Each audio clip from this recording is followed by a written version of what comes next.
Assalamualaikum warahmatullahi wabarakatuh.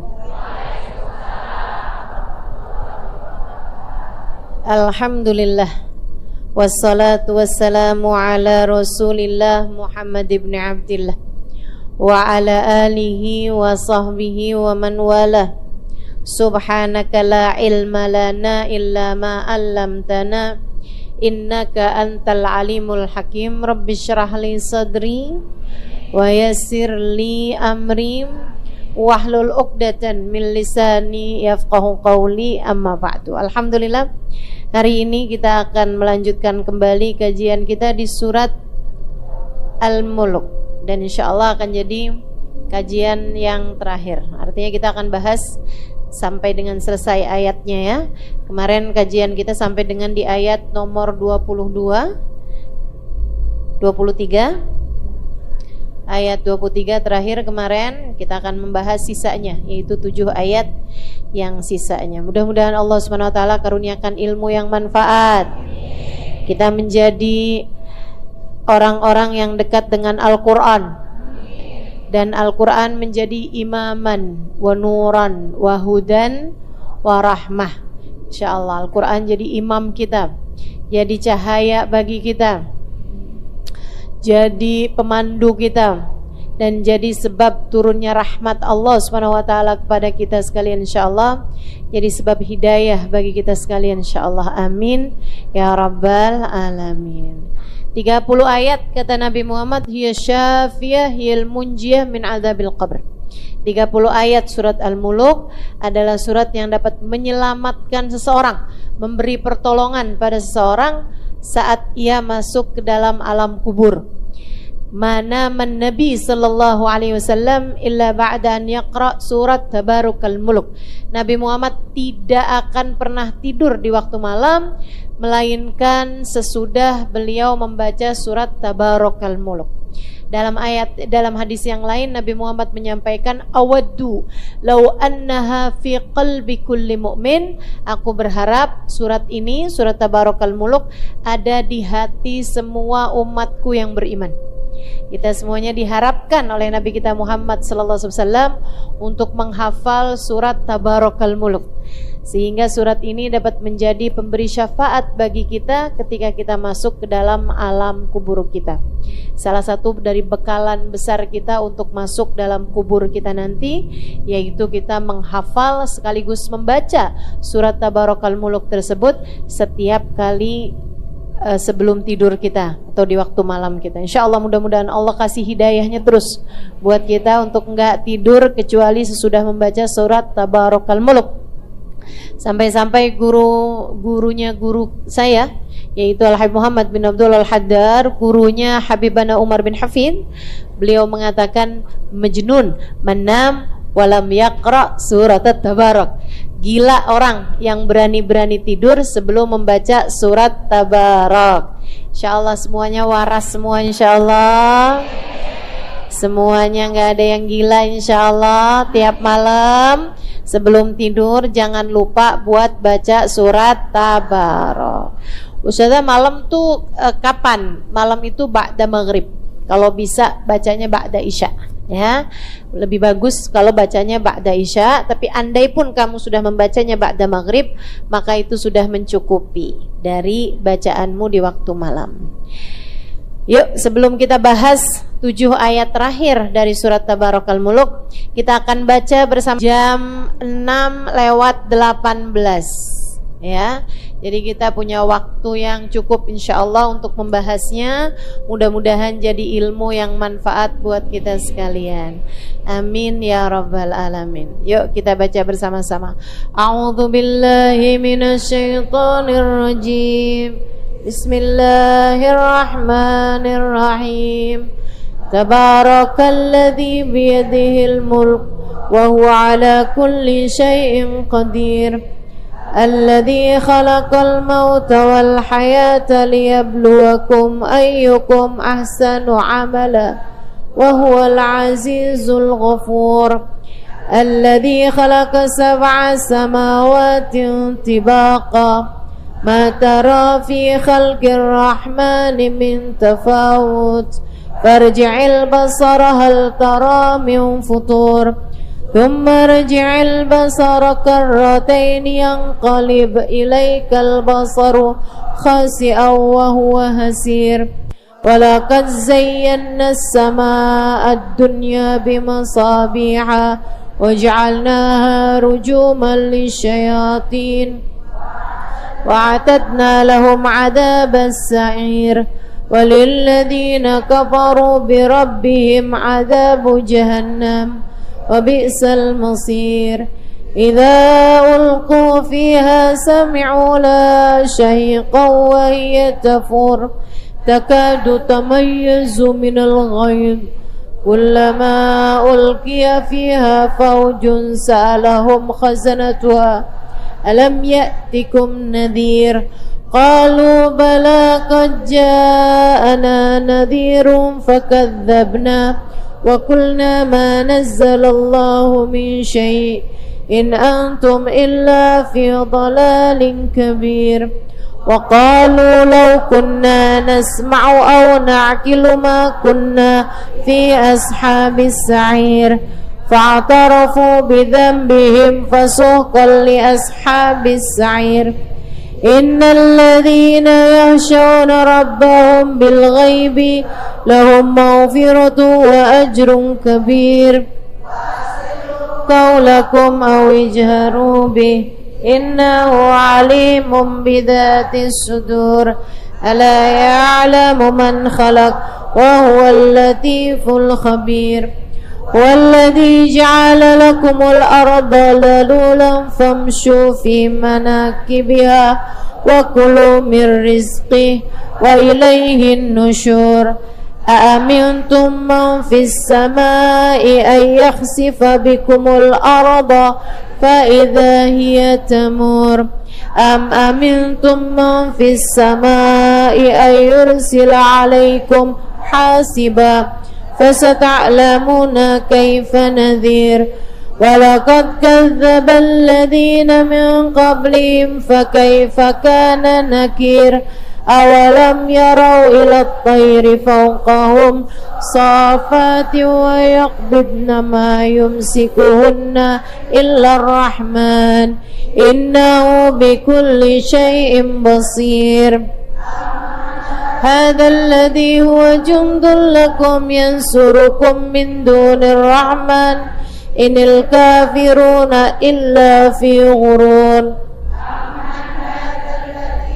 يرزقكم إن أمسك رزقه بل لجوا في عتو ونفور أفمن يمشي مكبا على وجهه أهدى أمن يمشي سويا على صراط مستقيم قل هو الذي أنشأكم وجعل لكم السمع والأبصار والأفئدة قليلا ما تشكرون قل هو الذي ذرأكم في الأرض وإليه تحشرون ويقولون متى هذا الوعد إن كنتم صادقين قل إنما العلم عند الله وإنما أنا نذير مبين رأوه زلفة سيئت وجوه الذين كفروا وقيل هذا الذي كنتم به تدعون قل أرأيتم إن أهلكني الله ومن معي أو رحمنا فمن يجير الكافرين من عذاب أليم قل هو الرحمن آمنا به وعليه توكلنا فستعلمون من هو في ضلال مبين قل أرأيتم إن أصبح ماؤكم غورا فمن يأتيكم بماء معين الله ربنا ورب العالمين. Bismillahirrahmanirrahim. Afaman yamshi mukibban ala wajhihi ahda amman yamshi sawiyan ala siratim mustaqim. Apakah kiranya orang yang berjalan di mukibban ala wajhih, merangkak dengan wajahnya. Apakah orang yang berjalan merangkak dengan wajahnya itu lebih tegak jalannya dibandingkan dengan orang yang berjalan lurus di atas jalan yang benar? Ya udah pasti orang jalan pakai muka sama jalan pakai kaki. Ya udah pasti yang benar adalah orang yang jalan pakai kaki. Orang yang hidupnya cuman mikirin buat dunia, orang yang hidupnya cuman mikirin buat nyari cintanya manusia, yang dia juga tahu kalau dia mati itu dia tinggalin semuanya. Masa orang yang kayak begitu, apalagi yang nabrak-nabrak jalannya, yang semestinya gak dicintain, dicintain, yang semestinya dia gak cintai malah dicintai, yang semestinya dia cintai malah gak dicintai, bolak-balik. Disuruh sama Allah puasa dia ogah, giliran disuruh sama dokter buat puasa dia kerjain.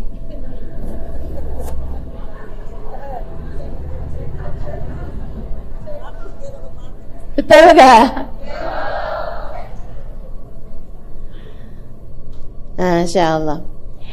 Yang jalannya nabrak-nabrak nih, ampe duit orang dia makan, harta warisan buat saudaranya dia kuasain,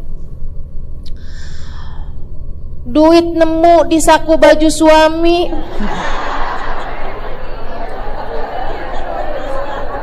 dibelanjain, nabrak-nabrak hidupnya. Orang yang jalannya nabrak-nabrak, yang salah dianggap benar, yang benar dianggap salah, begitu ya. Itu sama kayak orang yang jalan mukibban ala wajhi, jalannya pakai muka. Kamu kalau jalan itu pakai kaki, jangan pakai muka. Kalau mikir pakai otak, jangan pakai kaki, begitu kan? Semua ada fungsinya masing-masing, semua ada tugasnya masing-masing. Kalau jalan pakai kaki, kata Allah, biar kamu gak nabrak-nabrak. Mikir pakai otak, lihat pakai, dengar pakai, punya rasa pakai hati. Jangan punya rasanya pakai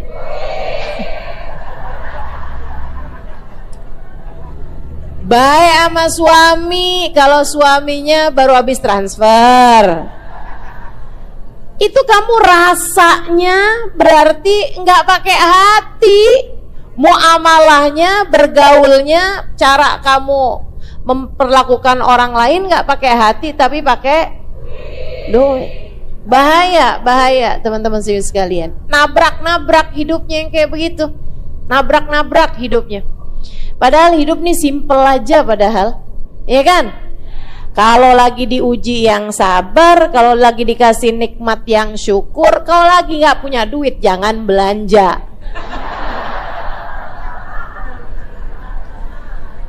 Gampang, hidup nih gampang, yang ribet kamu. Ayo nih, kita belajar untuk bikin hidup nggak ribet. Orang jalan pakai muka, mau orang jalan pakai kaki, ribetan mana coba?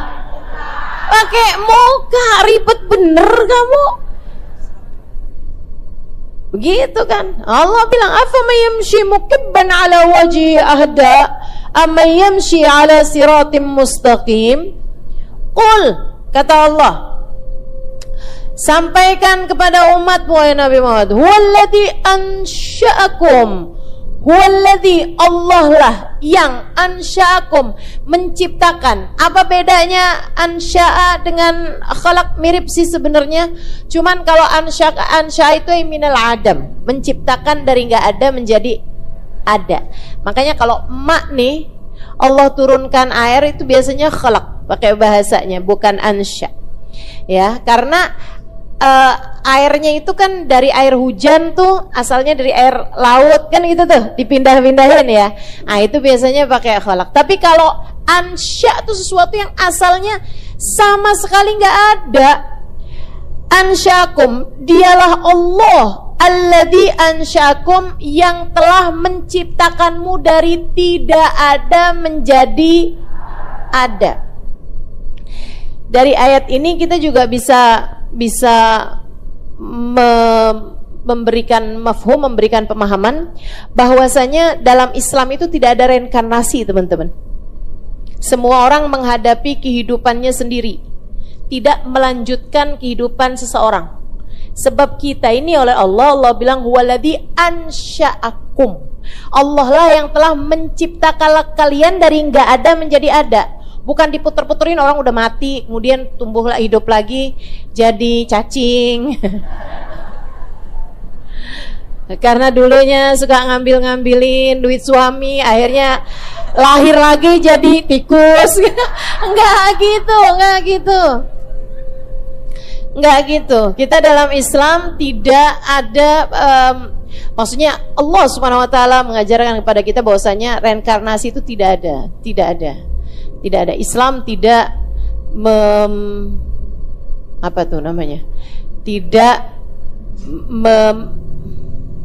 nggak ada konsep reinkarnasi dalam Islam, begitu ya?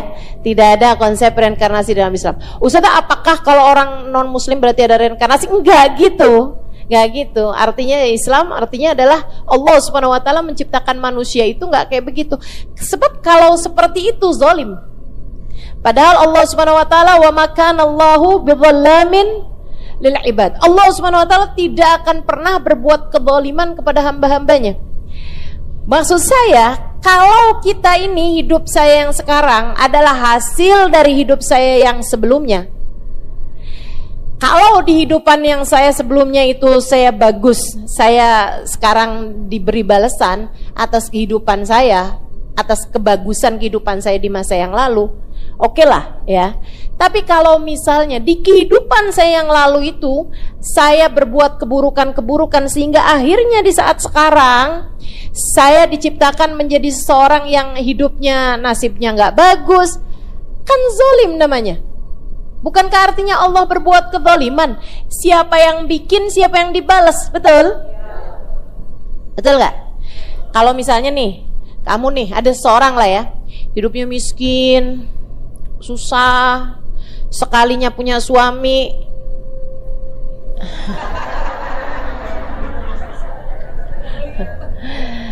iya macam-macam lah ya, pelit misalnya begitu kan, iya kan, udahlah pelit, suka main perempuan pula gitu, misalnya. Terus kemudian dia nanya gitu kan, kenapa ya hidup saya kok nasib saya nggak bagus? Ya itu karena kamu di masa lalu. Lah, saya kan nggak pernah jalanin hidup di masa lalu, betul gak? Kalau kita dibalas atas apa yang sudah kita lakukan di masa lalu, padahal kita melakukannya tanpa ada ikhtiar, tanpa ada pilihan kita, bagaimana mungkin Allah akan membalas kita atas sesuatu hal yang tidak kita lakukan?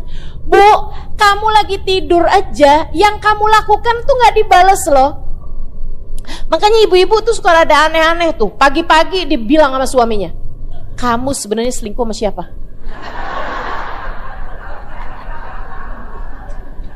Tunggu dulu. Kok kamu bisa kayak begitu nuduh saya gitu? Iya, tadi malam saya ngimpi. Itu yang dilakukan di waktu mimpi, nggak ada urusan apa-apa sama di alam nyata, teman-teman. Nggak bisa kayak begitu. Ada orang nanya sama saya, Ustazah, saya tadi malam ngimpi Ustazah. Terus, saya tadi malam Ustazah ngajarin saya satu bacaan, tapi saya lupa. Bacaannya apa Ustazah? Nanti malam kamu tidur lagi, kamu ngimpi lagi, tanyain noh. Lah orang diajarinya di waktu mimpi, ditanyainnya di masa jaga. Ya mana saya tahu. Ya Allah. Jadi teman-teman saudariku sekalian saya muliakan, di dalam mimpi aja kita nggak dihisap. Bahkan kamu kalau ngigau tuh nggak ada hisapnya. Misalnya kamu ngigau, terus kamu tendang-tendangin suami, ngigau ya, ngigau. Awas sengaja lain urusan. Ngigau nih ceritanya, terus kamu tendang suami kamu sampai jatuh dari tempat tidur gitu kan. Apakah kamu berdosa? Enggak. Segitunya yang ngerjain kamu loh, tapi tanpa kesadaran.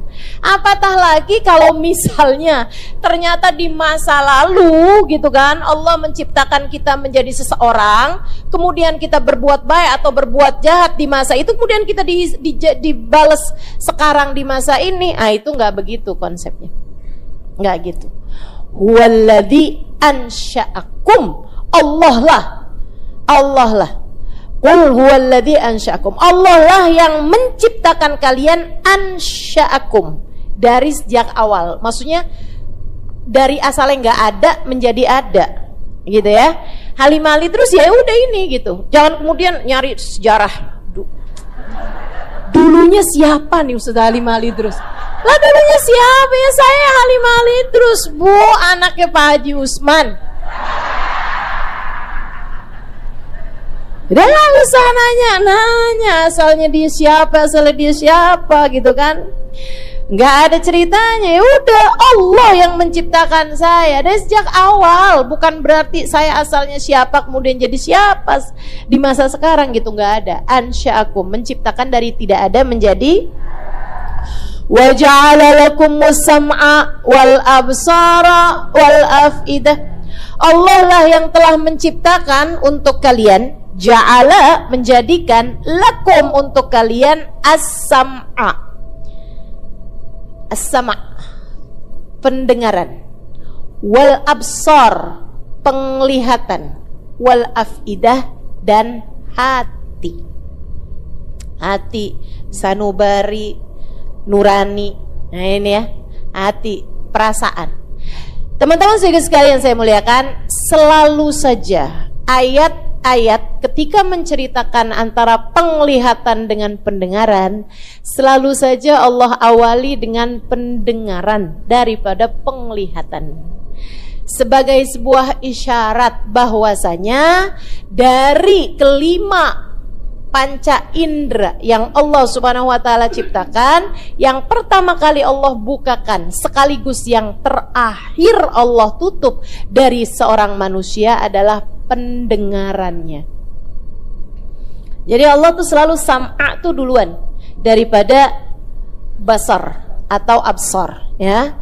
Itu selalu aja matanya belakangan, tapi yang pendengaran tuh duluan. Bu, itu udah Allah sampaikan dalam firman-firmannya. Mau manusia ngerti atau belum ngerti, mau udah ada mikroskop belum ada, mau udah ada sekarang ini namanya ronsen, ya kan ya, USG, bayi dalam kandungan tuh diapain tuh? Di USG. Ibu-ibu saudaraku sekalian, sekarang sampai bisa udah 4 dimensi, Bu, 4 dimensi. Jadi ini ya, masih dia dalam kandungan 6 bulan, itu udah kelihatan loh mirip siapa. Beneran, saya aja baru tahu. Itu ternyata udah kelihatan mirip sama siapa. Udah kelihatan hidungnya mancung apa nggak mancung. Dia masih 6 bulan di dalam kandungan ibunya udah kelihatan.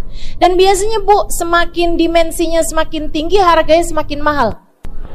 Kalau yang mau murah ada 2 dimensi.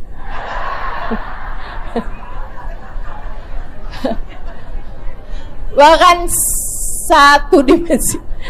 2 dimensi itu Bu tuh diduga. Jadi cuman pakai diduga-duga doang sama itunya ya, sama bida. Ini biasanya kalau kayak gini cewek nih. Ini biasanya kalau kayak gini cowok gitu kan. Nah itu ya. Jadi Allah Subhanahu wa taala membuka lebih dulu pendengaran daripada penglihatan. Makanya nih orang zaman sekarang nih, sesudah adanya dimensi-dimensi ini ya, udah adanya USG ini, mereka baru tahu kalau ternyata bayi dalam kandungan ibunya itu sudah bisa mendengar. Kamu ingat gak? Ingat katanya. Kamu ingat gak waktu kamu masih di dalam rahim ibu kamu dengar apaan? Enggak inget. Tapi Bu, nih subhanallah, tapi ya, yang pertama kali dibuka pendengaran itu sebabnya mereka dengar apa yang disampaikan sama orang tuanya atau orang di sekelilingnya saat dia berada dalam rahim ibunya. Dan itu sebabnya yang akan menjadikan dia itu, walaupun dia nggak inget, tapi dia secara otomatis menyukai sesuatu yang biasa dia dengarkan saat dia berada dalam rahim ibunya.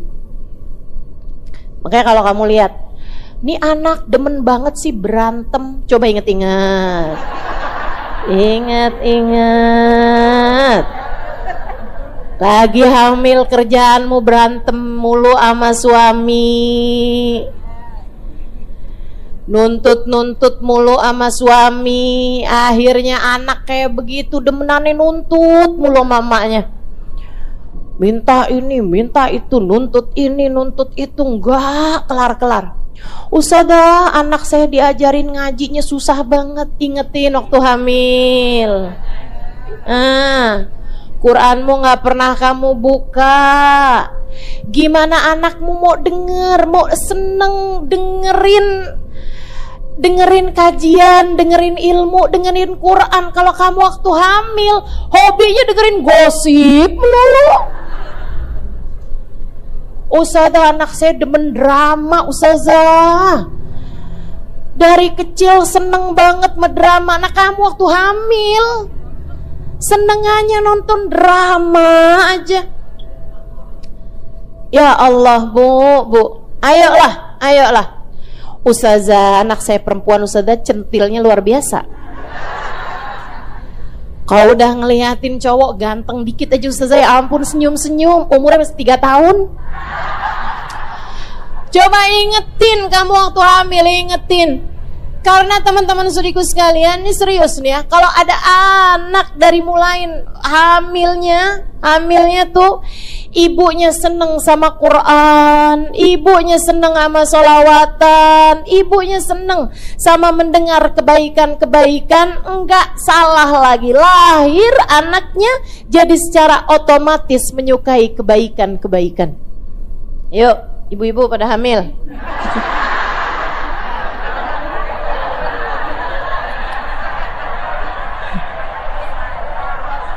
Ajakannya hamil.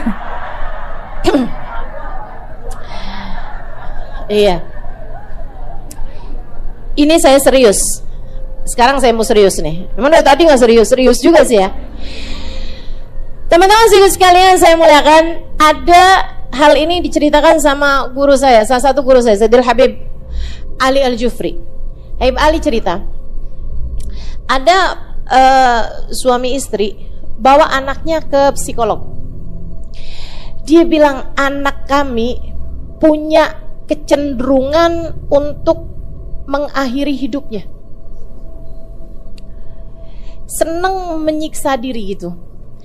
Dan anak saya ini punya kebencian terhadap kami orang tuanya. Padahal kami sayangnya sama dia luar biasa.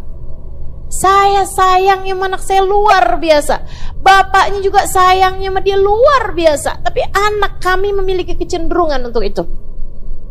Akhirnya anaknya apa tuh namanya? Bukan ruqyah. Ibu-ibu agak ini banget ya, ruqyah ya. Apa sih namanya?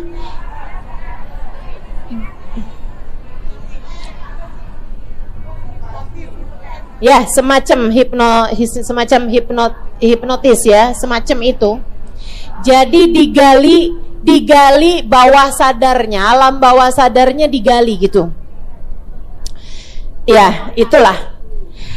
Jadi dia di ini ya negara yang canggih gitu ya, nggak yang kemudian pakai yang lihat mata saya, nggak gitu, nggak gitu. Jadi memang ada pakai alat-alat tertentu dipasangkan ke ininya untuk membaca apa namanya alam bawah sadarnya dan seterusnya. Kemudian mulai ditanya-tanya ketika dia sudah berada di alam bawah sadar. Teman-teman sekalian, akhirnya habis selesai di hipnoterapi itu ya, dihipnotis anaknya itu, kemudian psikolognya bilang gitu kan, anak kamu itu punya kesadaran bahwa kalian berdua orang tuanya pernah akan menghilangkan nyawanya. Kata orang tuanya, enggak pernah sama sekali. Kami tidak pernah melakukan sama sekali hal tersebut. Dia bilang, kami sayangnya sama dia luar biasa. Ibu-ibu sedikit sekalian, ternyata sesudah ditanya-tanya, itu terjadi di saat masa kehamilan. Jadi si ibu itu di saat lagi hamil gitu ya, saat lagi hamil bulan-bulan udah usia kandungannya udah ditiupkan roh 4 bulan, 5 bulan begitu. Ibunya itu kayak belum punya kesiapan untuk bisa hamil, dan terus juga ada anaknya yang sebelumnya itu juga masih kecil dan seterusnya sampai akhirnya si orang tua ini kayak berdiskusi, gimana kalau kita gugurkan saja anak ini. Percakapan sampai katanya Habib Ali Jufri, dua orang ini, ibu sama bapak ini bercerita dengan linangan air mata. Itu adalah percakapan kami di dalam kamar saat kami berdua sedang berduaan aja, nggak ada yang lain-lain. Dia bilang, gimana ya, ini kan kondisi begini begitu dan sebagainya, gimana kalau kita gugurkan aja. Meskipun akhirnya nggak jadi lahir, disayangin, dicintain, apa yang didengar sama anak saat usia 4-5 bulan tersebut direkam di dalam alam bawah sadarnya, dan sampai dengan anak mereka berusia 5-4 tahunan, itu anaknya punya kebencian tersendiri kepada orang tuanya karena merasa bahwa orang tuanya dulu pernah untuk berniat menggugurkan anak tersebut. Kesian kan? Kesian teman-teman saudara sekalian. Ini masih bayi aja kayak gitu. Gimana kamu udah gede-gedean anaknya, kemudian ngata-ngatain anaknya, ngomongin anaknya di hadapan teman-temannya, ngeledek anaknya, dipanggil dengan panggilan-panggilan yang dia benci, mentang-mentang badannya ukurannya XXL, kamu panggil dia ndut, gembrot, gemoy. Kamu pikir itu lucu? Teman-teman saudara sekalian, anak kamu nganggapnya nggak lucu. Apaan sih mama? Dan kamu pikir anak saya kok buat lucu-lucuan aja, nggak lucu bu. Saya bilang nggak lucu. Ada apaan kayak gitu? Kamu pikir anak kamu nggak punya perasaan apa? Ayo belajar, yuk belajar. Huwaladzi ansya'akum wa ja'ala lakumus sam'a. Allah lah yang menciptakan pendengaran, wal absar, Allah yang menciptakan mata, wal afidah, Allah yang menciptakan hati, bukan kamu, bukan kamu. Maka anakmu walaupun ia lahir dari rahimmu, anakmu bukan milikmu, dia miliknya Allah subhanahu wa ta'ala, jalla jalaluhu wa ta'ala ta'zamatu. Maka dari mana kamu merasa punya hak untuk menyakiti hati anak-anakmu? Siapa yang bilang kamu punya hak buat menyakiti hati anakmu? Nggak ada, nggak ada. Anakmu bukan punya kamu. Teman-teman sekalian, kamu nih ya yang suka marah sama anaknya sekalipun, mau nggak kalau ada orang lain marahin anak kamu? Kamu nggak mau. Kamu nggak mau. Ada tetangga tiba-tiba marah-marahin anak kamu, kamu marah. Kenapa kok kamu Marahin anak saya lagi gantiin kamu.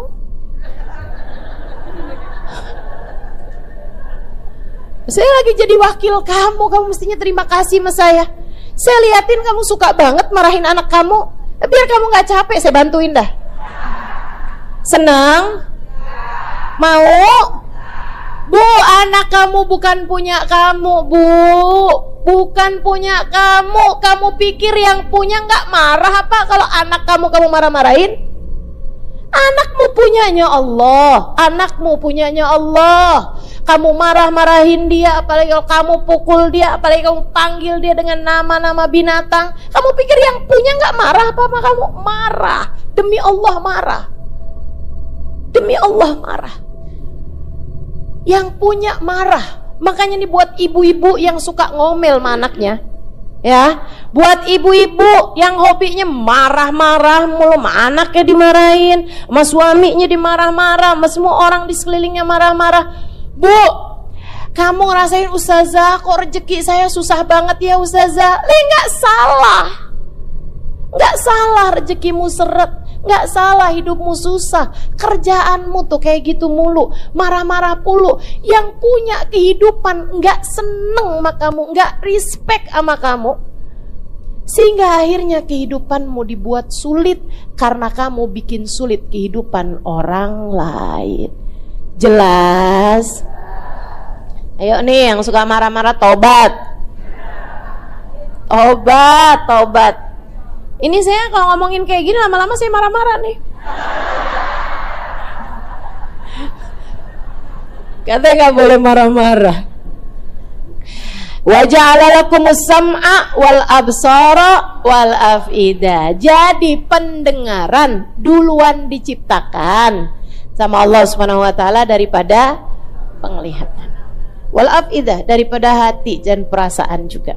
Teman-teman sekalian saya muliakan, itu sebabnya anak kalau lahir enggak diperlihatkan. Kewajiban orang tua kepada anak ketika anak baru lahir bukan diperlihatkan sesuatu, akan tetapi diperdengarkan kepadanya. Karena memang sam'a duluan daripada absar. Sehingga sekalian begitu anak lahir langsung kan bapaknya adzanin, bukan yang kemudian lihat ini bapak. Betul kan? Enggak yang kemudian mamanya bilang nah ini mama. Enggak ada. Begitu lahir langsung Allahu Akbar, Allahu Akbar. Nah, begitu bukan? Iya. Ini yang modelannya rada-rada nggak terarah hidupnya, waktu azan waktu lahir nggak diadanin kayaknya nih. Masya Allah. Jadi teman-teman sekalian, waktu lahir tuh diadanin, ya. Ustazah katanya itu nggak ada hadisnya Ustazah. Oh, siapa bilang? Memang ngaji itu makanya emang perlu guru tuh gitu teman-teman. Biar ya.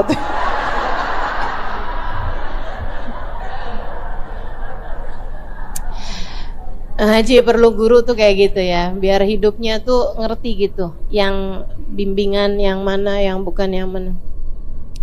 Katanya nggak perlu diazanin, nggak perlu dikomatin karena hadisnya dhaif. Hadis dhaif itu ada banyak hal yang kadang-kadang bisa jadiin dia kuat. Salah satunya adalah amalan yang dilakukan oleh para sahabat. Jadi hadisnya diriwayatkan bahwasanya Nabi Muhammad dikabarin telah lahir Sayyidina Husain. Sayyidina Nabi Muhammad SAW bergegas menuju Husain, kemudian membawa anak tersebut, maksudnya mengangkat anak tersebut dan mengadzani di telinganya yang kanan serta mengiqamati di telinganya yang kiri, sebagaimana hal itu telah dilakukan ketika kelahirannya Sayyidina Hasan, abangnya. Dan artinya bahwa Nabi Muhammad saat Hasan lahir begitu juga, saat Husain lahir begitu juga. Sehingga sekalian saya muliakan, dan itu diamalkan ketika lahir anak-anak yang lain oleh Sayyidina Ali. Mas Sayyidina Ali punya ustazah anak yang lain yang selain daripada Sayyidah Fatimah? Punya. ada nama anak beliau dari perempuan Bani Hanafiyah, yaitu Sayyidina Muhammad ibn al-Hanafiyah. Saudara sekalian, dikasih nama Muhammad. Anaknya lahir sesudah wafatnya baginda Nabi Muhammad sallallahu alaihi wasallam. Sayyidah Fatimah menikah. Memang semasa hidupnya Sayyidah Fatimah, Sayyidina Ali tidak menikah dengan perempuan manapun. Tapi sesudah wafatnya Sayyidah Fatimah Zahra, Sayyidina Ali menikah dengan beberapa orang perempuan. Ada salah satunya adalah perempuan dari kabilah Bani Hanifah, sehingga perempuan tersebut, sehingga anak yang ketika lahir Muhammad bin Ali sebenarnya kan, Muhammad bin Ali juga Muhammad bin Bintal Hanafiyah gitu ya, perempuan dari kabilah Bani Hanifah. Tapi karena dia adab kepada cucu-cucunya Nabi Muhammad sallallahu alaihi wasallam, sebab dia walaupun putranya Sayyidina Ali kan bukan cucunya Nabi. Karena kan yang anaknya Nabi kan Sayyidah Fatimah. Jadi kan anak dari Sayyidina Ali yang bukan dari Sayyidah Fatimah, walaupun dia lahir dari Sayyidina Ali bin Abi Thalib, tapi bukan cucu Nabi Muhammad sallallahu alaihi wasallam.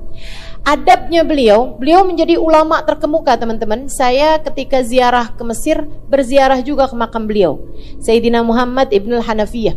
Saudaraku sekalian, beliau karena adabnya kepada cucu-cucu Nabi Muhammad yang adalah saudara-saudara beliau seayah, bukan seibu, kan gitu ya. Beliau nggak mau dipanggil Muhammad bin Ali, nggak mau. Selalunya dipanggil dengan sebutan Muhammad ibn al-Hanafiyah, untuk membedakan bahwa beliau bukan cucu Nabi Muhammad, sebab walaupun berasal atau walaupun ayahnya adalah Sayyidina Ali, tapi bukan dari Sayyidah Fatimah. Saudara sekalian yang saya muliakan, nah ini Nabi Muhammad SAW mengadani di telinga kanan dan mengqomati di telinga kiri kepada cucu beliau, selain daripada mentahnik. Ada yang tahu sunahan tahnik ketika bayi lahir? Tahu? Ada yang tahu? Ada yang belum tahu? Kalau gitu yang tahu silakan cerita, yang belum tahu. Jadi tahnik adalah memasukkan kurma, ya, memasukkan kurma ke mulut seseorang alim. Maksudnya orang alim memasukkan kurma ke mulut dia, mengunyahnya, kemudian mengeluarkan kurma tersebut yang sudah beliau kunyah, kemudian memasukkannya ke mulut anak yang baru dilahirkan tersebut, li ajli tabarruk, dengan niat tabarrukan. Nah itu di masa hidupnya Nabi Muhammad melakukan itu kepada cucu-cucunya. Yang ketika Nabi Muhammad sudah wafat, atau bahkan di masa hidupnya Nabi, para sahabat yang kemudian pergian kemana-mana pun, ketika ada seseorang yang lahir melakukan hal yang sama. Dan ini adalah sunahan sampai dengan di zaman sekarang ini, teman-teman sekalian. Bahkan sebagian orang ada yang begitu lahir anaknya, sebelum sempat diberi makanan-makanan yang lain, terlebih dahulu ditahnik. Tapi hal ini tentu saja sunnah, bagus kalau itu memungkinkan. Tapi kalau nggak memungkinkan, nih orang alimnya jaraknya di Jakarta ke Bandung, anak udah kelaparan nih, nggak dikasih air susu ibunya, malah nungguin orang alimnya mau datang, mana pakai terlambat segala pesawatnya. Nggak gitu ya, diberi minum dulu. Nanti kalau ada orang soleh datang, orang alim datang, ulama datang, apalagi kalau dia hafal Quran, dia hafal ribuan hadisnya Nabi dan seterusnya, itu ditahnik oleh orang tersebut, sehingga makanan pertama yang masuk ke dalam perutnya adalah sesuatu yang sudah bercampur dengan ludahnya orang soleh. Jangan asal orang, jangan asal minta ditahnik sama orang, ya, mentang-mentang ganteng nih ceritanya, kemudian minta ditahnik sama dia biar ganteng juga gitu. Nggak gitu konsepnya, nggak gitu teman-teman. Konsepnya adalah bahwa agar dia mendapatkan berkah dari sesuatu yang sudah bersambung dengan ludahnya orang-orang saleh, gitu kan ya. Tah dia hafil Quran, ulama lah ya, ulama yang memang mengerti hal tersebut. Nah, kalau udah syekh atau kiai atau siapa, tolong dong tahnikin. Tahnik itu apa? Nggak usah minta tahnik. Dia tahnik aja nggak ngerti. terus kamu mau minta tahnik sama dia gitu kan? Nah, jangan begitu ya. Jadi memang yang memang sudah mengerti ilmunya dan memang sudah mendapatkan kayak semacam ijazah tahnik dari orang-orang yang sebelumnya. Karena memang itu dilakukan Nabi Muhammad, kemudian kepada generasi demi generasi, generasi demi generasi sampai ke zaman kita yang sekarang ini. Qul huwallazi ansyakum wa ja'ala lakumus sam'a wal absara wal af'idah. Jadi anak lahir itu matanya seringkali belum lihat, Bu. Belum lihat tuh. Tungguin, nggak apa-apa gitu kan. Ini anak saya kenapa ya? Kok dia nggak mau ngeliatin saya? Bukan nggak mau ngeliatin, dia emang belum lihat aja. Belum lihat.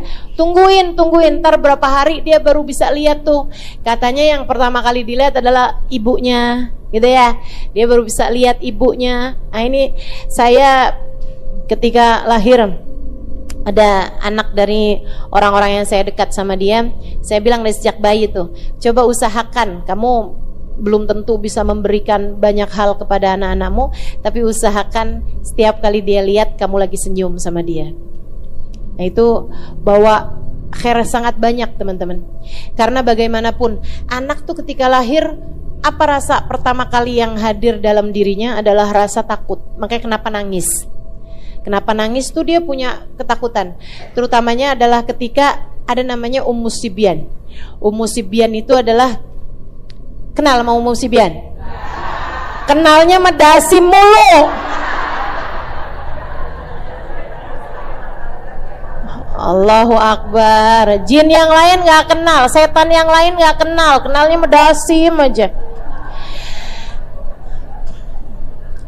Ada namanya Ummu Sibyan. Disebutkan dalam hadis Nabi kita Muhammad sallallahu alaihi wasallam.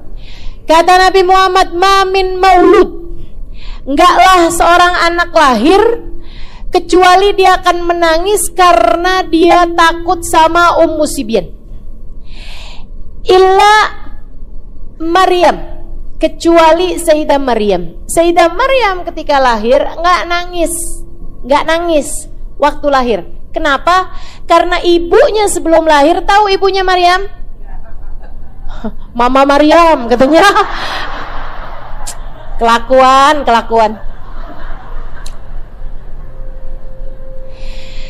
Sayyidah Maryam ibunya namanya Hanna. Tahu bapaknya namanya? Apa tuh? Abi Maryam? Enggak. Ya, Imran. Ali Imran adalah keluarganya Imran, keluarganya Nabi Allah Imran. Nabi tapi bukan Rasul ya. Beliau punya istri namanya Hanna. Teman-teman sekalian,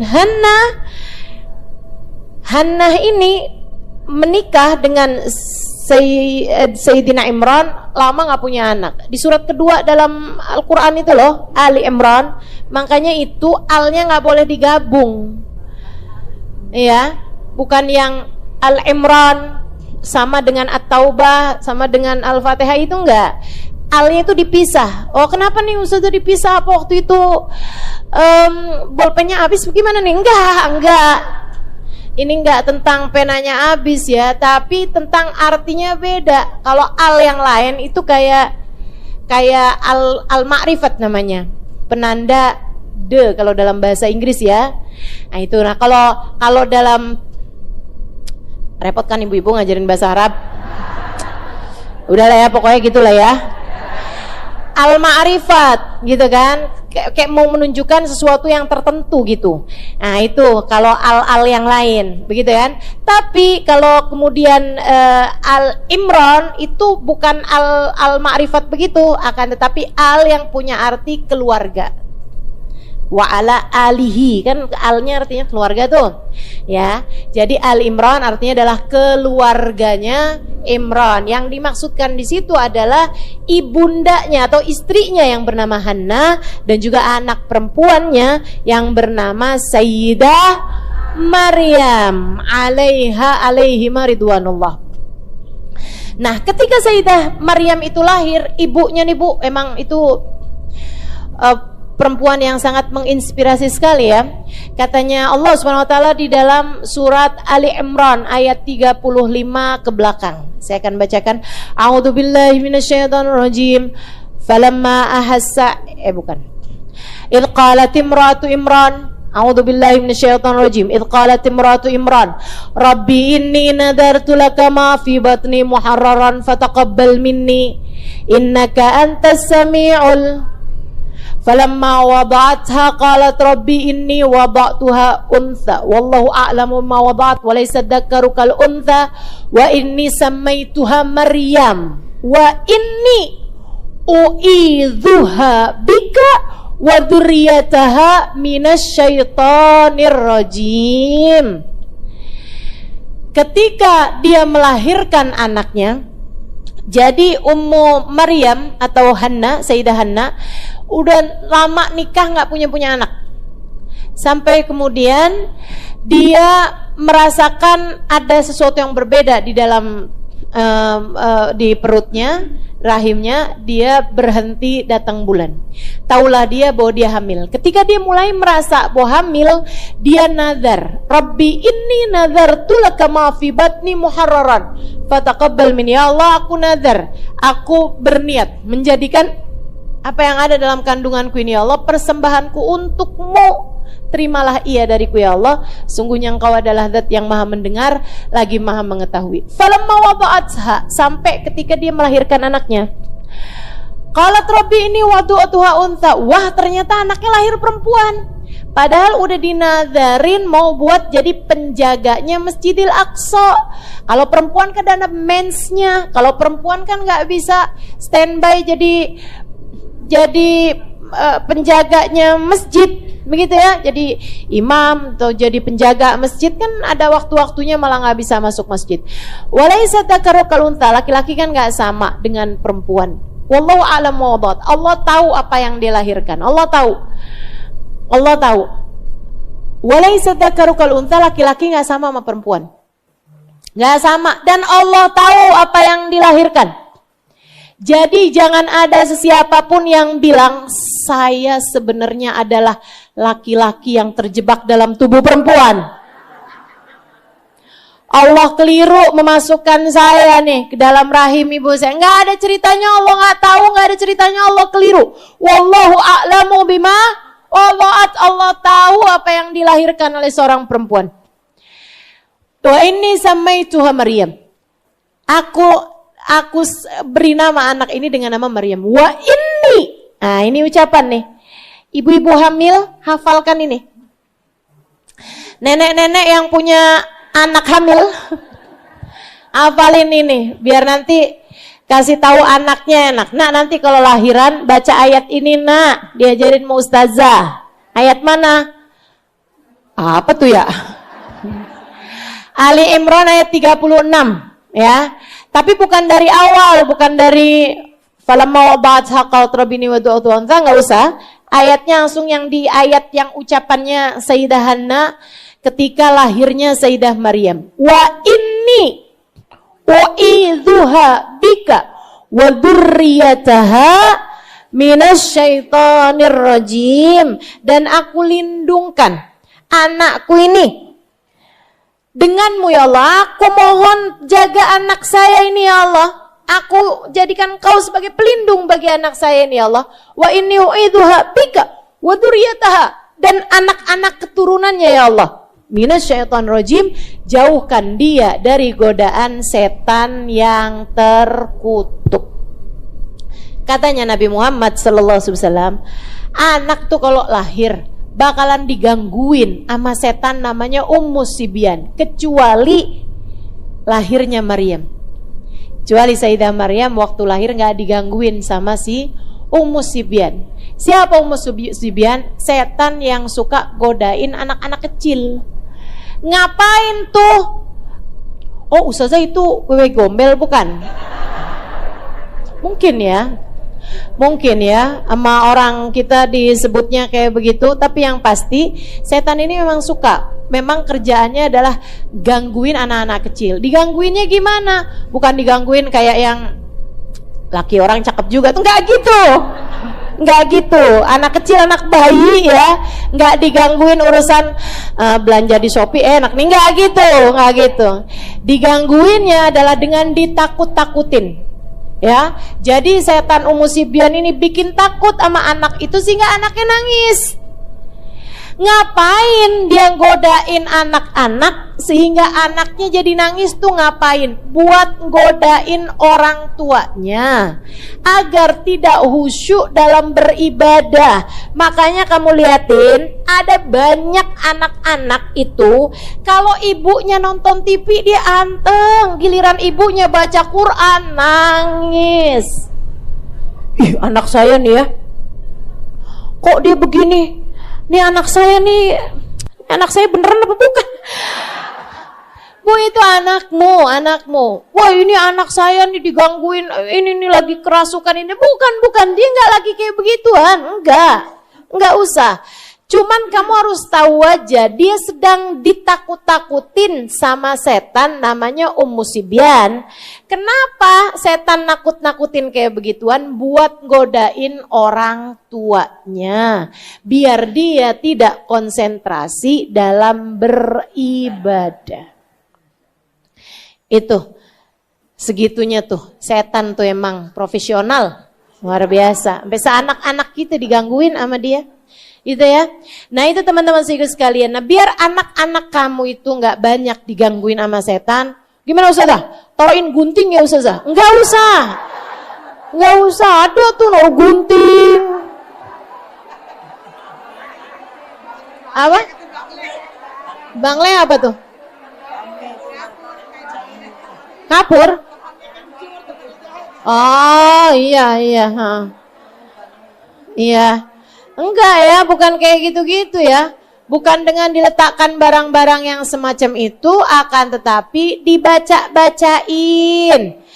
Sering-sering diajakin zikir. Bu, anak akan seneng mendengarkan sesuatu, apalagi jika itu biasa dibaca sama ibunya, ataupun biasa disandingkan si bayi itu ketika ibunya bacaan. Ya, ibunya baca Quran. Saya ingat teman saya. Waktu saya tinggal di Tarim, itu kan memang saya banyak berkawan sama ibu-ibu muda yang kayak suami istri gitu datang, mereka tinggal kontrak di rumah, suaminya belajar Darul Mustafa, terus istrinya belajar Darul Zahra. Nah, banyak di antara mereka yang memang belajarnya sama saya. Saya ini jadi ustadzahnya udah lama, Bu.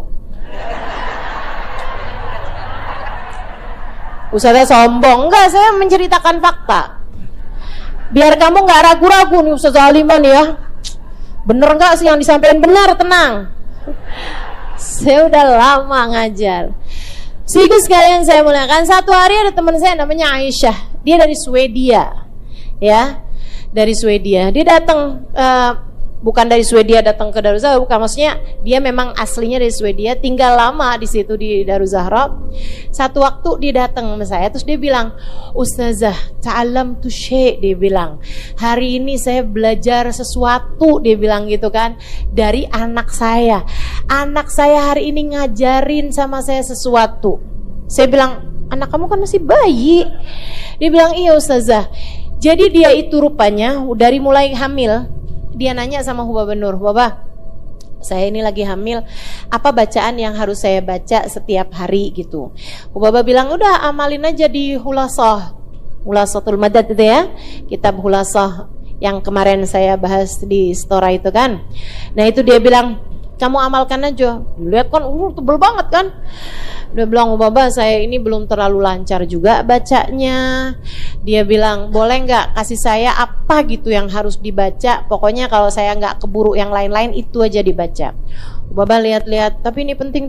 Akhirnya lama-lama Baba bilang, jangan tinggal Khulasah sama surat Yasin kalau pagi. Jangan tinggal Wirdul Latif sama Yasin pagi hari. Pagi hari kamu harus baca Wirdul Latif, zikir pagi sore itu ya, Wirdul Latif sama surat Yasin. Dari mulai hamil tuh dia baca itu setiap pagi. Akhirnya dia ngelahirin. Lahiran pun gitu juga, dibaca itu setiap pagi. Sampai ketika masa nifas dia nanya lagi sama Hubaba, Hubaba gimana Hubaba? Baca aja nggak apa-apa. Binat dzikir kata Hubaba. Dengan niat dzikir itu memang boleh Yasin wa ma'adna. Yasin atau yang lebih kecil daripada Yasin. Kalau udah biasa bacanya boleh kata Hubaba gitu kan. Bacalah dia nih. Dia bilang tadi pagi nih Ustazah, Dia bilang, saya itu lagi habis selesai baca Wirdul Latif. Dia bilang, terus mau baca Yasin. Tiba-tiba suami saya telepon. Suami saya bilang, saya nih lagi ada tamu, orang dari negeri kita.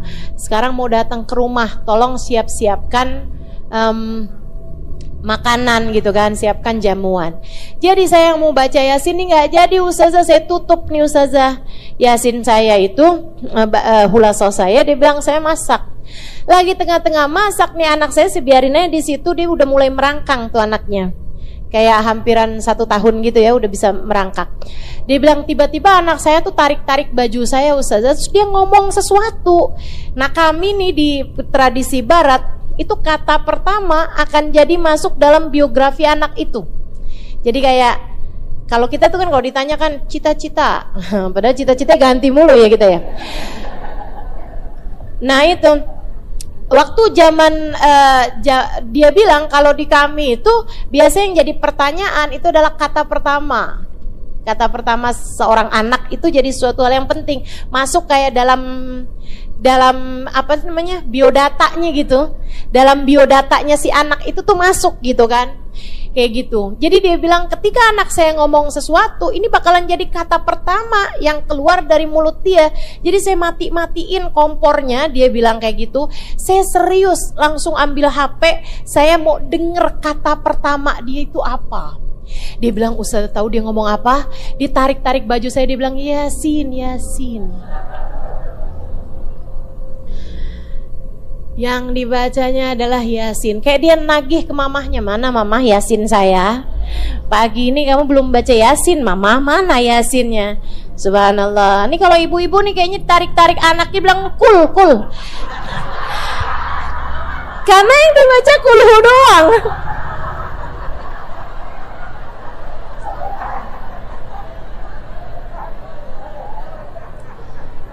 Oke, baiklah. Jangan sampai anakmu kemudian nagih infotainment ya kan, nagih gosip. Astagfirullah. Ayo deh kita benerin hidup kita deh, insyaallah ya. Jadi yang pertama kali didengar oleh anak ketika baru lahir adalah yang pertama kali dibuka dari panca inderanya adalah pendengaran, wal absar, dan penglihatan. Allah Subhanahu wa taala yang menciptakan, menjadikan mata, menjadikan telinga, wal afidah, dan juga menjadikan hati, qalilan ma tashkurun. Tapi kalian tuh sedikit banget bersyukurnya, kata Allah gitu. Aduh, disinggung-singgung nih kita sama Allah Subhanahu wa taala. Giliran lagi pandangan matanya kabur, waduh panik.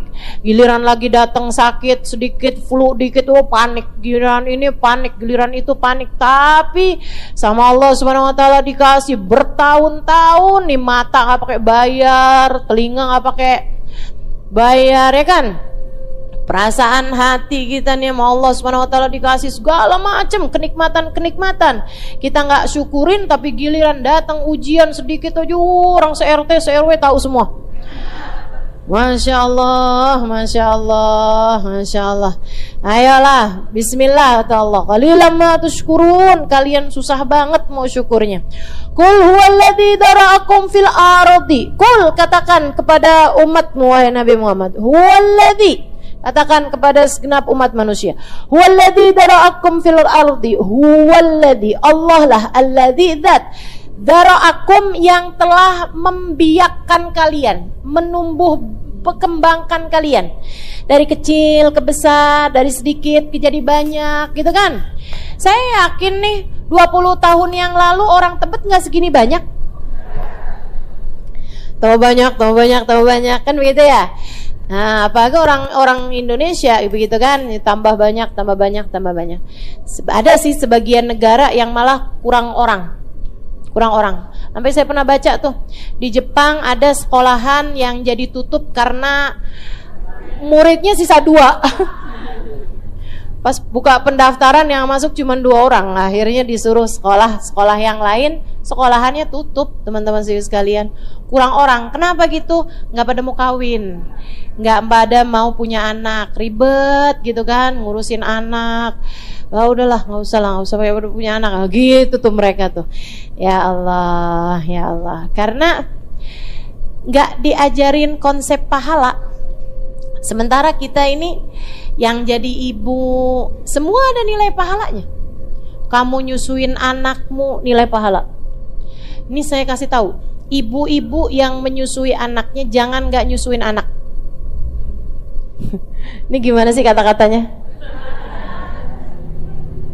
Ibu-ibu yang pada punya anak jangan memutuskan untuk tidak menyusui anakmu. Kan ada tuh, iya kan, takut badannya berubah, takut ini itu. Kecuali kalau memang Allah nggak kasih keluar, ya itu lain lagi.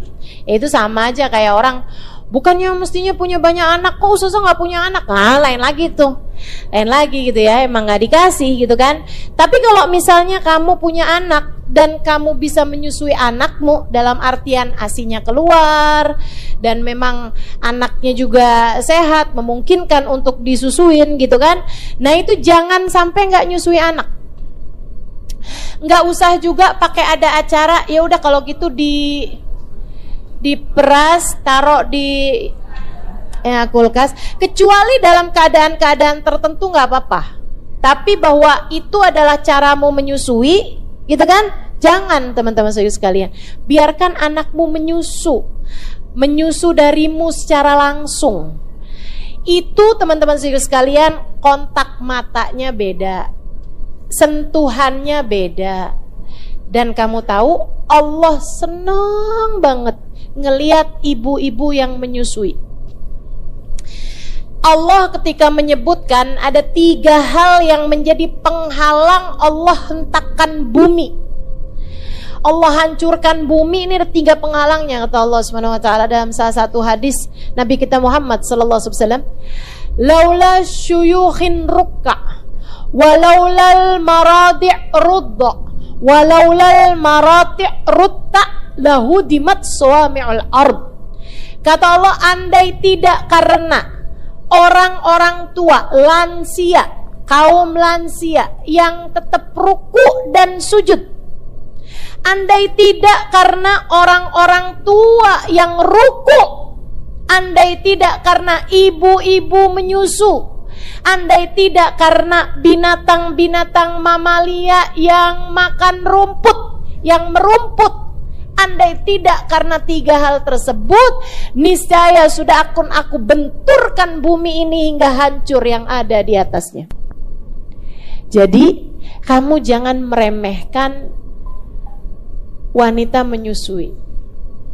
Kamu kalau lagi menyusui, nah itu kamu harus tahu, itu adalah salah satu hal yang membuat Allah menurunkan hujan rahmatnya di atas muka bumi. Allah mau marah nih kepada hamba-hambanya di atas muka bumi. Zina, riba, begitu kan, perang satu sama lain. Allah udah mau hancurkan bumi, tapi ngelihat ada yang lagi menyusui, nggak tega Allah. Allah ngelihat ada orang tua bangun di waktu malam jam 3, ruku, walaupun udah berat, sujud, walaupun udah tertatih pelan-pelan. Allah lihat kambing makan rumput-rumputan, gitu kan ya. 3 hal itu yang membuat Allah Subhanahu wa taala nggak tega kepada hamba-hambanya. Jadi yang pada punya anak atau punya cucu, ya kan, bukan neneknya suruh nyusuin, tapi kamu bilang sama anak-anak kamu, ya kan, repot mah kalau nyusuin mah, nanti begini mah begitu. Bantuin bu, bantuin, jangan sampai kamu bilang waktu lo kecil gue yang ngurusin. Nah, ayo nih, berasa nih, giliran sekarang lo punya anak, gue juga yang mesti ngurusin. Enggak gitu ya, nenek-nenek yang pada ngaji, Atau gini, soalnya ustazah kalau nggak gitu ustazah, saya disuruh jagain cucu mulu nggak bisa ngaji. Apa-apa, ada nilai ibadahnya bu, ada nilai ibadahnya, semuanya ada pahalanya. Kamu lagi ngasih makan anak kecil, dan lagi nyuapin anak-anak, lagi nyenengin hati mereka. Ya Allah bu, Allah rahmat, Allah Rahman, Allah Rahim. Allah paling kesian sama orang-orang yang bisa kasih sayang sama orang lain. Jadi kalau kamu pengen disayangin Allah, ustazah tuh kepengen loh nasib saya bagus, saya kepengen ustazah biar hidup saya tuh gampang, saya kepengen ustazah biar saya itu punya kehidupan yang baik. Itu apa yang harus saya lakukan? Cobain, senengin anak-anak, senengin orang lain, senengin anak-anak kecil. Nah kayak ibu kalau tahu tuh dulu habaib zaman dulu terutamanya tuh, kalau ngeliat anak kecil suka dikasih duit, iya sih? Nah kan memang kayak begitu, tukhalus surur, masukin kebahagiaan, kesenangan di hati orang lain. Salah satu dari ibadah yang sangat tinggi nilainya di sisi Allah Subhanahu. Qul huwallazi dara'akum, Allah lah yang mengembangbiakkan kalian fil ardi, di atas muka bumi. Jadi kalau ansya, menciptakan dari enggak ada menjadi ada, ya. Kalau dara itu juga menciptakan, tapi menciptakan dan memperbanyak. Menciptakan yang baru-baru hingga jumlahnya menjadi banyak. Qul huwallazi dara'akum fil ardi, Allah lah yang memperbanyak jumlah kalian, mengembangbiakkan kalian fil ardi, di atas muka bumi, wa ilaihi tusyarun, dan hanya kepada Allah lah kalian akan dikumpulkan, akan digiring di padang, namanya padang mahsyar. Mahsyar artinya adalah tempat perkumpulan. Yuhsyarul mar'u ma'aman ahab, kata Nabi Muhammad SAW, seseorang akan dikumpulkan di hari akhirat nanti dengan yang dia cintai. Mudah-mudahan Allah Subhanahu wa taala meletakkan di hati kita rasa cinta yang besar kepada baginda Nabi besar Muhammad sallallahu alaihi wasallam. Amin ya rabbal alamin. Biar nanti di hari akhirat kita bisa dikumpulkan di belakangnya baginda kita Nabi besar Muhammad. Wa yaquluna mata hadzal wa'du in kuntum shadiqin, dan mereka orang-orang kafir berkata, mata hadzal wa'du, emangnya kapan sih kiamat, in kuntum shadiqin, jika kalian benar. Kapan memangnya kiamat ini? Kalau emang kalian benar, kok nggak kejadian-kejadian dari 2012? Ternyata nggak kejadian. Dari ada lagi 2020, itu kan ya? Tanggal kembar. Nah, tanggal kembar tuh cukup Shopee aja dah. Nggak usah ramalan kiamat, ya kan? Nggak usah ramalan kiamat, teman-teman sekalian. Kapan soalnya? Nggak ada yang tahu, illallah, kecuali Allah Subhanahu wa taala. Bahkan malaikat Jibril aja, nih Bu nih, orang-orang zaman sekarang nih banyak yang sok tahu. Padahal yang paling tahu itu kan mestinya Allah Subhanahu wa taala. Allah yang paling tahu, dan Allah itu kan ngasih tahu kepada hambanya yang bernama Sayyiduna Muhammad. Ketika memberitahu kepada Nabi Muhammad, Allah Subhanahu wa taala memberitahunya lewat malaikat, namanya malaikat Jibril. Segitunya ketika Nabi Muhammad sallallahu alaihi wasallam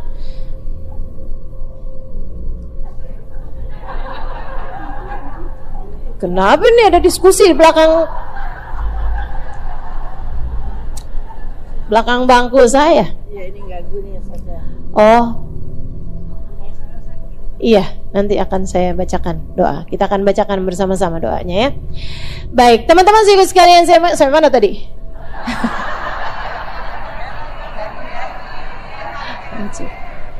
Malaikat Jibril. Hadisnya diriwayatkan dari Sayyidina Umar bin Al-Khattab, dimasukkan oleh Imam An-Nawawi di dalam Riyadhus Shalihin, disebutkan oleh beliau dalam hadis nomor 2. dari kitab Al-Arba'in An-Nawawiyah.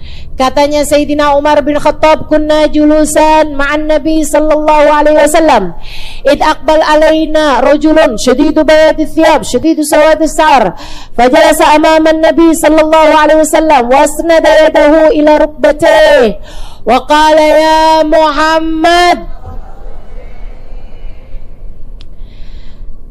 Ketika kami sedang duduk-duduk barengan sama Nabi Muhammad, katanya Sayyidina Umar, tiba-tiba datang seseorang. Kami gak kenal siapa dia, tapi dia sangat hitam rambutnya, sangat putih bajunya.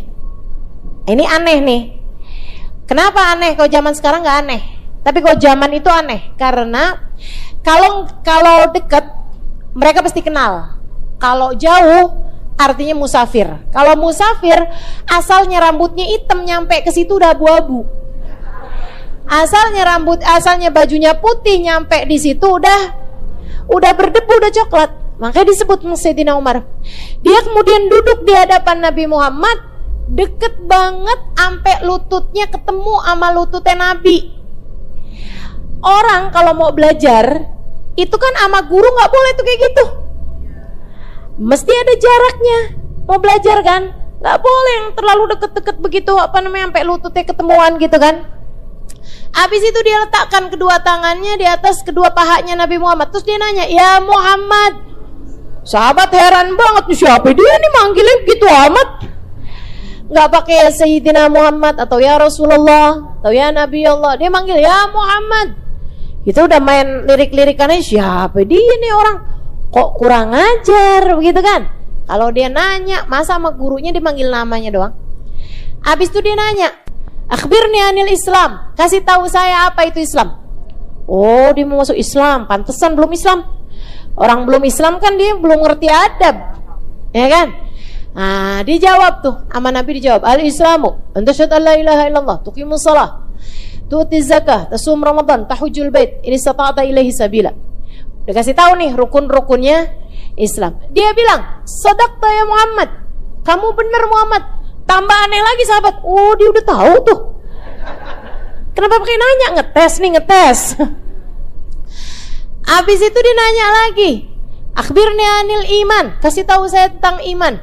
Nabi Muhammad bilang, tu'minu billahi wa malaikatihi wa kutubihi wa rusulihi wal yawmil akhir wa bil qadari khairihi wa syarrihi minallahi ta'ala. Dia bilang sadaqta. Akhbirni anil ihsan, kasih tahu saya apa itu ihsan. Ama Nabi sebut lagi, enta'budallah ka'annaka tara fa illam takun tara fa innahu yarak. Kamu beribadah kepada Allah seolah-olah kamu melihat Allah. Kalau kamu belum bisa, maka musyahadah, setidaknya kamu tahu bahwa Allah selalu melihat kamu. Dia bilang sadaqta. Habis itu ada pertanyaan keempat. Dia bilang, akhbirni anis sa'ah, kasih tahu saya kapan kiamat. Bu, Nabi ditanyain kapan kiamat, wahai Rasul. Nabi Muhammad, bu, nggak sok tahu, nggak kemudian dari perhitungan, nggak ada ceritanya, nggak kemudian berdasarkan dari ketebalannya atmosfer bumi atau apa gitu kan. Nggak ada. Nabi Muhammad nggak bilang ini, nggak bilang itu, ibu-ibu saudariku sekalian.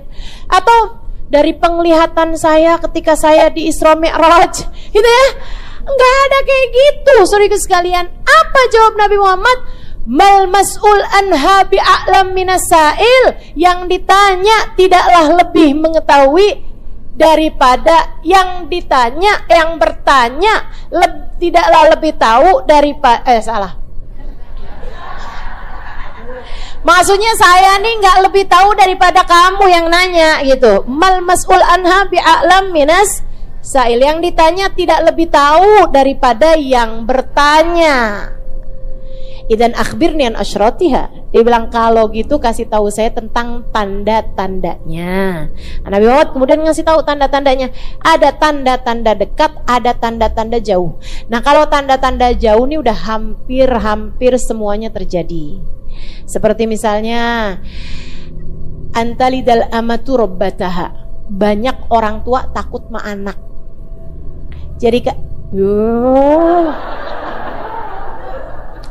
Jadi kayak orang tua melahirkan majikannya gitu kan. takut ditinggalin, takut nggak dinafkahin, takut itu tuh nggak gitu sebenarnya. Orang tua harus punya wibawa terhadap anak-anaknya ya. Kamu jangan mempercepat terjadinya kiamat, jangan begitu. Kemudian katanya Nabi Muhammad SAW, antaral ufatal urah yatatawaluna fil bunyan. Kamu lihat orang-orang yang asalnya bahkan nggak punya baju, nggak punya alas kaki, sekarang pada naikin bangunan. Nah, itu cerita tentang ada banyak orang-orang kaya mendadak di zaman akhir. Nah, ini kan banyak nih kan, zaman sekarang orang-orang yang kaya mendadak.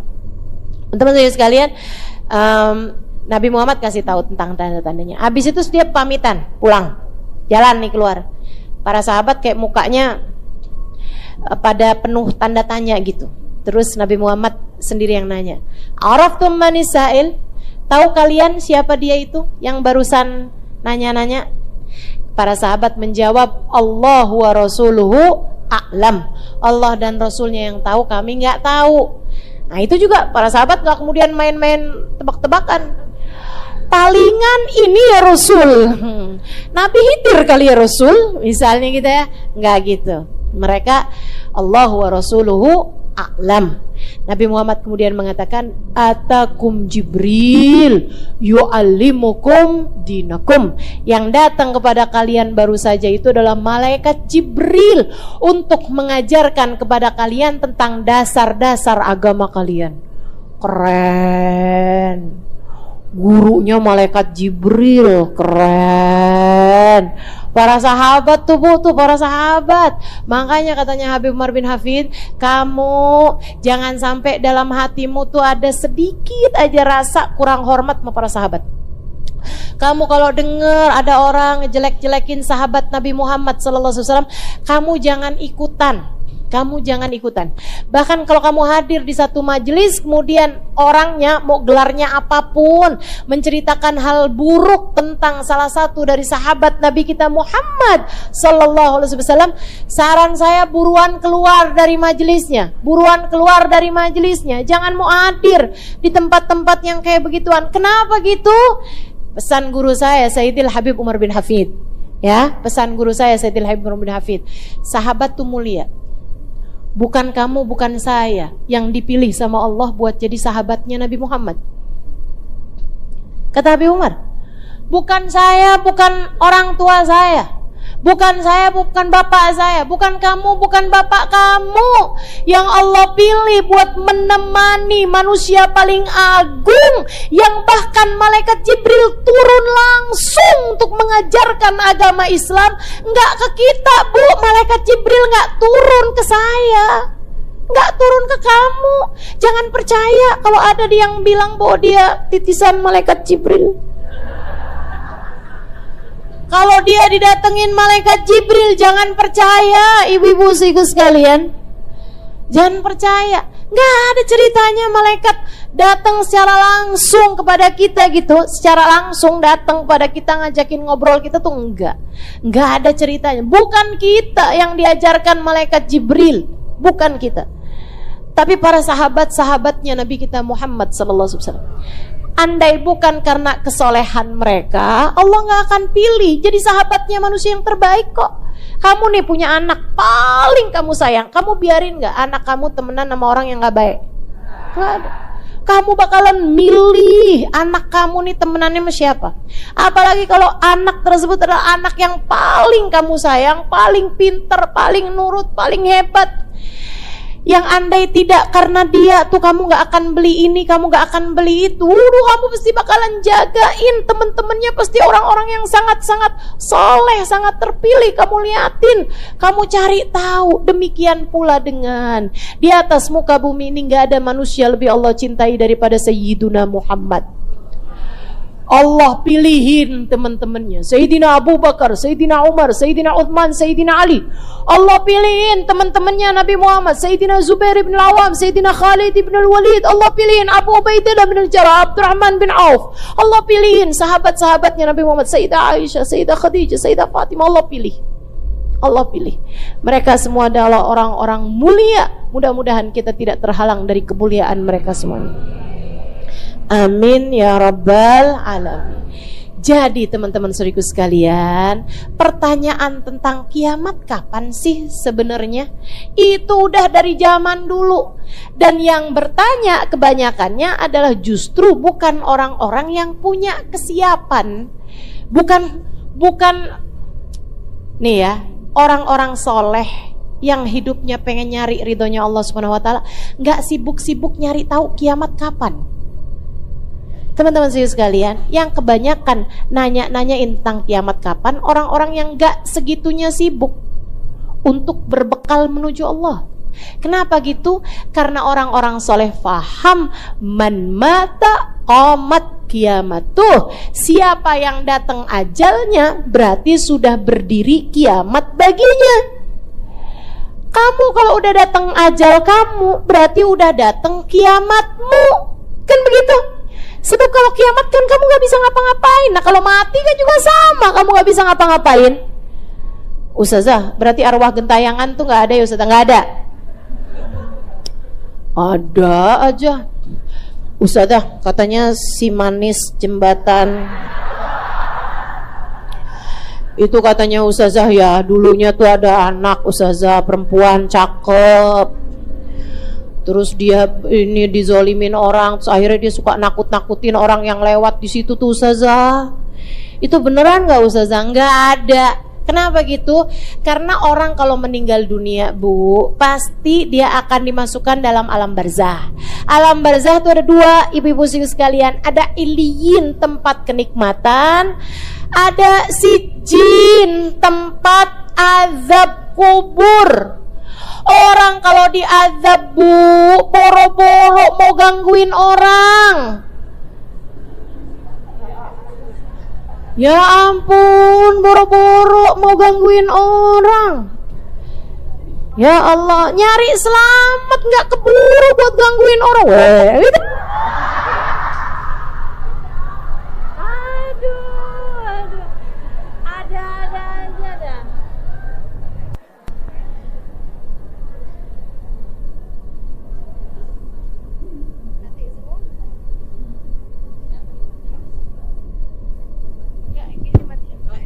Tes Allah. 1, 2, 3.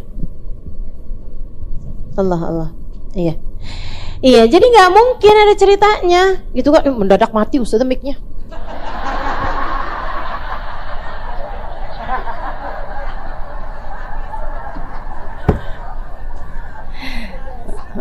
Si manis datang ke Ustaz kagak ada. Ampun. Kalau lagi disiksa nggak bakalan gabut mau gangguin orang, ya. Kalau mendapatkan kenikmatan, nggak ngapain dia mau gangguin orang? Iya kan? Orang udah mendapatkan kenikmatan di dalam alam sana, udah nggak akan. Ibu-ibu sekalian nggak akan. Jadi nggak usah percaya sama hal-hal yang begituan. Terus Ustazah, kalau ada penampakan itu ada jin. Tetap serem juga Ustazah. Kan sering saya kasih tahu sama kamu Bu, orang kalau sakit, kita nih manusia nih kalau sakit, kadang-kadang kan rasa makanan asalnya manis jadi gak manis, iya kan? Karena kita lemah jadi gak bisa ngerasain makanan-makanan. Bu, bangsa jin itu Bu, kalau dia lagi sakit, kalau dia lagi ada masalah, lagi depresi, baru menampakkan diri ke orang. Jadi kamu kalau lagi ditampakkan gak usah takut. Daripada kamu kabur, mendingan kamu tanya, ente lagi ada masalah apa?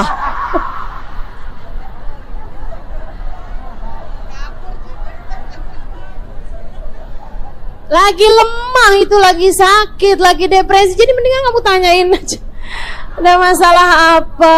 Ya ampun.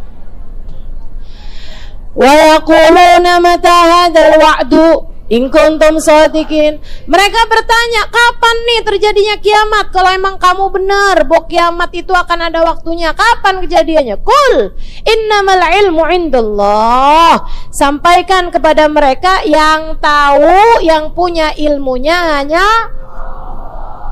Ilmunya ada di sisi Allah. Wa innama ana nadhirum mubin. Saya ini diutus bukan buat ngasih tahu kiamat kapan, ini itu apa, kapan kejadiannya, enggak gitu. Akan tapi saya ini diminta Allah untuk menjadi nadhirun. Nadhirun, pemberi peringatan. Mubin, yang sangat jelas, memberi penjelasan-penjelasan tentang cara menjadi orang yang selamat. Nabi itu ada untuk ngasih tahu jalan buat kita, jalan hidup kita, teman-teman. Jalan hidup kita. Jadi kamu daripada sibuk-sibuk mengartikan kalau ada burung ini, tandanya ini, kalau kedengeran suara ini berarti lagi ada ini, gitu kan? Nah, daripada kamu sibuk-sibuk kayak begituan, mendingan benerin sholat kamu, benerin wudhu kamu, pelajari Quranmu, perbanyak zikirmu. Itu sesuatu yang udah jelas, udah pasti. Udah pasti. Daripada kamu pelajari caranya biar jadi kebal, gitu kan ya, caranya biar badan kita kebal. Yang perlu kamu pelajari adalah imanmu biar kebal terhadap segala godaan-godaan, kedekatanmu kepada Allah Subhanahu wa taala, Jalla Jalaluhu wa ta'ala azamatuh. Enggak usah yang hal-hal yang aneh-aneh deh yang kamu pelajarin, Bu. Udah belajar Islam, belajar Quran, belajar tata cara mendekatkan diri kita kepada Allah, belajar caranya deket sama Nabi Muhammad. Alhamdulillah, gak kurang-kurang ulama yang ngasih tahu kepada kita jalan yang benar. Betul? Qul innamal ilmu indallah wa innama ana nadhirum mubin. Saya nih ada, kata Nabi Muhammad, cuma sebagai pemberi peringatan. Pemberi peringatan. Ini nih Bu nih, diajarin nih buat para pendakwah, para pengajar, buat santun, buat tawadhu. Nabi Muhammad aja nggak bilang saya adalah Nabi yang kalau kamu berbuat ini kepada saya maka laknat Allah atasmu. Gak pernah kayak gitu. Nabi Muhammad cuma bilang ana nadhirum mubin. Ditanyain tentang kiamat kapan, Allah gak ngasih tahu tahunnya. Kan Nabi bisa aja, ya Allah saya ini ditanyain tentang kapan kiamat, engkau gak ngasih tahu waktunya gitu ya Allah, biar saya keren gitu di hadapan orang-orang yang nanya. Saya kan jadi enak kan ngasih tahu waktunya, kalau matahari begini begitu, perhitungan ini itu segala macam. Kan enak saya ngasih taunya ya Allah. Ini saya hanya bilang qul innamal ilmu indallah. Saya nggak tahu, yang tahu Allah, ilmunya ada di sisi Allah. Lah terus kamu ngapain Muhammad? Kok ditanya kamu nggak tahu? Innama ana nadhirum mubin. Saya hanyalah seorang nadhir, seorang pemberi peringatan. Saya hanya mau memperingatkan kalian dengan nanti akan datang hari kiamat, nanti akan ada pertanggungjawaban amal, nanti akan ada hari hisab, nanti akan. Saya hanya begitu, kata Nabi Muhammad SAW. Tidak pernah menghakimi siapapun, bukan sebagai hakim, bukan sebagai pemutus kepastian, gak ada ceritanya. Segitunya Nabi Muhammad. Segitunya Nabi Muhammad. Maka bagaimana mungkin yang aku ngikutin jalannya Nabi Muhammad, kemudian dia menghakimi orang lain, si ini neraka, si ini sesat, si ini, kamu kalau gak ngaji sama saya kamu bakalan, gak ada ceritanya. Gak ada ceritanya. Guru-guru saya gak ada yang pernah nakut-nakutin orang. Kamu kalau punya guru kerjaannya nakut-nakutin kamu mulu, ganti aja dah. Beneran dah, ganti aja udah. Gak apa-apa. Kita kalau ganti guru emang boleh Ustaz? Boleh. Yang gak boleh itu ganti orang tua. Mama saya gak asik, ganti Bapak saya ketat banget nih, ganti ya. Tuh nggak bisa ganti, Bu. Orang tua kita nggak bisa ganti, ya kan? Tapi kalau guru gitu, apalagi kalau kita tahu gitu kan, jadi takut-takutan mulu nih setiap ketemu sama guru. Kenapa ente nggak begini? Kenapa kamu nggak ngasih saya ini? Kenapa kamu kurang hormat kepada saya? Kalau jalan itu kamu harus nunduk. Aduh, Nabi Muhammad ya nggak gitu loh. Nabi Muhammad aja nggak gitu sama umatnya. Nabi Muhammad diajarin sama Allah Subhanahu Wa Taala. Kalau kamu ditanyain kapan kiamat, Muhammad jawabin, innamal ilmu indallah. Yang punya ilmunya adalah Allah. Ilmunya ada di sisi Allah, pengetahuannya ada di sisi Allah. Saya tahu kalau saya dikasih tahu, kalau saya nggak dikasih tahu ya saya nggak tahu. Gitu. Nah terus ngapain? Kamunya sendiri buat apa Muhammad? Innama ana nadhirun mubin. Saya mah cuman orang yang disuruh ngasih peringatan. Saya hanyalah seseorang yang diminta untuk memberi peringatan. Falamma ra'u zulfatan si'at wujuhul ladzina kafaru wa qila hadzal ladzi kuntum bihi tad'un. Ketika kiamatnya udah benar-benar datang, ya, di umat zaman akhir, atau ketika kiamatnya benar-benar datang, orang-orang yang dulu ingkar terhadap kedatangan hari kiamat, mereka dibangkitkan kembali dari dalam kuburnya. Si'at wujuhul ladzina kafaru, menjadi pucatlah, menjadi jeleklah, menjadi buruklah, menjadi ketakutanlah, muram, sedih, jelek. Dari kata-kata sa'a yasi'u, artinya si jelek ya, cuma maksudnya itu jadi muram. Orang tuh kan kalau muram, cemberut kan jadi jelek. Si'at wujuhul ladzina kafaru, jadi muramlah, jadi takutlah, jadi paniklah wajahnya orang-orang kafir. Wa qila hadzal ladzi kuntum bihi tad'un, maka dikatakanlah kepada mereka, ini nih yang selama ini kalian tanya-tanyain, yang selama ini kalian memintanya. Ini nih adabnya, yang selama ini mana adabnya, nih dia nih adabnya. Na'udzubillah min dzalik. Qul ara'aytum in ahlakani Allah wa man ma'iya aw rahimana faman yujirul kafirina min adzabin alim. Bilang sama mereka semuanya itu, wahai Muhammad, qul ara'aytum, bagaimana pendapat kalian, in ahlakani Allah, jika Allah menghancurkan saya. Siapa maksudnya? Nabi Muhammad sallallahu alaihi wasallam. Wa man ma'iya, atau orang-orang yang bersama dengan saya. Jika saya dan para sahabat ini dihancurkan oleh Allah Subhanahu wa taala, aw rahimana, atau kalau Allah Subhanahu wa taala merahmati kami. Faman yujirul kafirina min adzabin alim, siapa yang dapat menyelamatkan orang-orang kafir dari azab yang pedih. Bu, ayat ini menunjukkan bahwa yang kafir mati dalam kekafiran diazab Allah Subhanahu wa taala. Yang orang-orang yang dicinta sama Allah, orang-orang yang taat di jalan Allah, Nabi dan yang mengikuti Nabi Muhammad, segitunya Nabi Muhammad bilang, Allah punya hak untuk menghancurkan kami. Allah punya hak untuk menghancurkan kami atau merahmati kami. Betapa berbahayanya keadaan kita nih. Kalau kafir mati dalam kekafiran, dah tuh. Fama yujirul kafirin min adzabin alim. Siapa yang bisa nyelamatin kita? Kalau kita meninggal dunia dengan membawa iman, membawa Islam, mati sebagai umat Nabi Muhammad sallallahu alaihi wasallam, segitunya aja keadaan kita itu, in ahlakani Allah aw rahimana. Bisa saja dihancurkan oleh Allah, bisa juga Allah merahmati kita. Ada kemungkinan teman-teman, terutama buat saya, buat kamu, buat saya.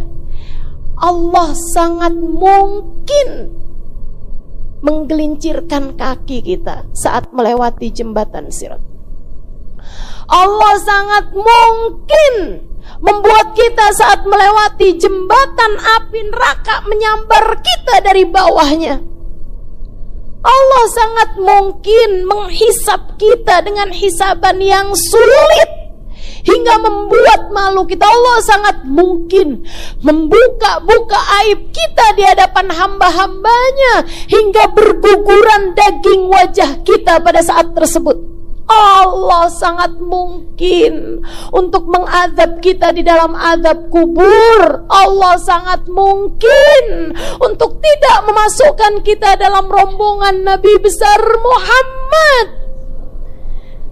Saat nabi-nabi menggiring umatnya, saat Nabi Adam dan Nabi yang sesudahnya berada di belakang benderanya Nabi Muhammad, Allah sangat mungkin, Allah sangat mungkin, Allah sangat mungkin. Kamu pikir kamu siapa? Bahkan kepada Nabi Muhammad Allah bilang, Qul ara'aitum in ahlakani Allah, in ahlakani Allah wa man ma'iya aw rahimana. Kalau Allah mau hancurkan saya bisa apa? Kalau Allah mau hancurkan orang-orang yang bersama saya bisa apa? Bilang itu wahai Muhammad, buat ngasih tahu betapa agungnya Allah Subhanahu wa taala, betapa Allah memiliki hak teramat sangat besar kepada kita hamba-hambanya. Allah bisa menyiksa siapapun dan tidak peduli. Gak peduli kamu anaknya siapa, gak peduli kamu punya anak siapa, gak peduli kamu istrinya siapa. Allah kalau mau nyiksa kita, mau hancurin kita, Allah gak peduli kamu muridnya siapa. Mau saya muridnya Sayyidil Habib Umar bin Hafid, Allah gak peduli teman-teman saudara sekalian. Kalau Allah mau menyiksa kita, Allah gak peduli bahkan terhadap amal ibadahmu.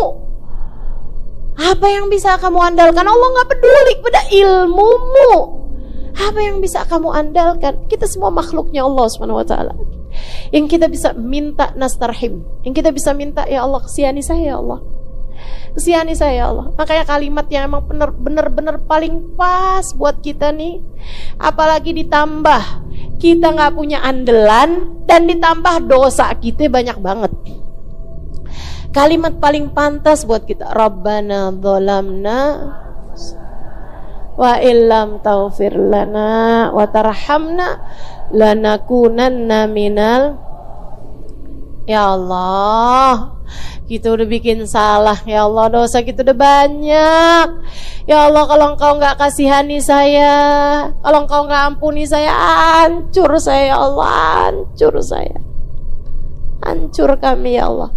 Jika Engkau tidak merahmati kami, jika Engkau tidak menyayangi kami, jika Engkau tidak mengampuni kami, hancurlah kami, hancurlah kami.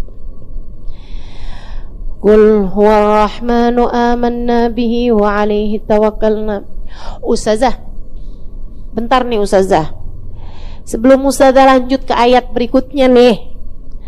Jadi Nabi Muhammad tuh gak ada jaminan Ustazah? Ada. Allah lagi ngajarin tawadhu di ayat ini. Tapi sebenarnya buat Nabi Muhammad ada jaminannya. A'udzubillahi minasyaitonir rajim. Bismillahirrahmanirrahim. Yauma la yukhzillahu an-nabi walladzina amanu ma'ahu nuruhum yas'a baina aydihim wa biaymanihim yaquluna rabbana atmim lana nurana waghfir lana. Di surat apa itu ya?